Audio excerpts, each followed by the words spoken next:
মৰমৰ দেউতাক অভিনয় কৰিলা, কেনেকুৱা লাগিলে, অভিজ্ঞতা কেনেকুৱা? খুব ভাল লাগিলে। মোৰ কাৰণে এখন চিনেমা বৰ জৰুৰী, কাৰণ ভৱেন্দ্ৰ নাথ শইকীয়া ছাৰৰ লিখা মোৰ জীৱনৰ প্ৰথম নাটক।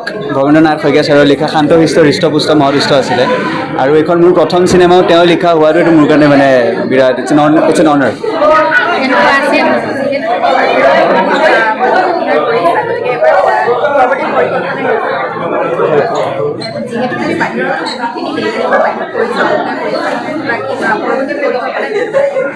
ভাল লাগিলে। মই এবাৰ আগতে অসমীয়া চিনেমাখন কৰিছিলোঁ, কিন্তু অসমীয়া চিনেমা নাছিলে। এইখন প্ৰপাৰ এখন অসমীয়া চিনেমা, আৰু হিমৰাৰ লগত কাম কৰিবলৈ মোৰ মন এটাও আছিলে।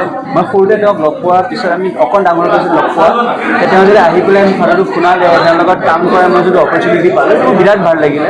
The caste and crew was great, বহুত এফিচিয়েণ্ট ছেট আছিলে, কেতিয়াও একো সময় বৰবাদ হোৱা নাই।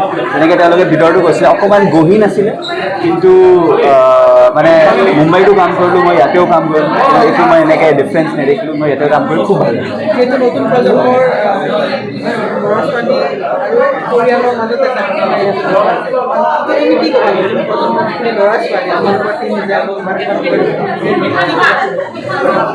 মানে চিনেমাখনৰ কথা মই এইটো ক'ব খুজিম যে যি কৰি ভাল পায় সেইটো কৰিব লাগে। এতিয়া মই দেখিছোঁ অসমৰ পৰা বহুত ভাল ভাল আৰ্টিষ্ট ওলাই গৈছে। মই মুম্বাইত বহুতবাৰ এনেকুৱা হয় যে মই ষ্টুডিঅ'ত থাকোঁ, মই লগ পাওঁ, ক'ৰবাত মোৰ মাৰ লগত কথা পতা অসমীয়া শুনা পায়, আৰু তেওঁলোকে মোক চিনি পাই যায়। দেটছ ছামথিং যোনটো আৰম্ভতে মই নেদেখিছিলোঁ, এতিয়া বহুত ল'ৰা ছোৱালী ইয়াৰ পৰা ওলাই গৈছে। এইটো মোৰ বিৰাট ভাল লাগিছে। I would just say that dreams do come true, so' you can follow' yours you should. ইয়াৰ পিছত যদি আৰু অসমীয়া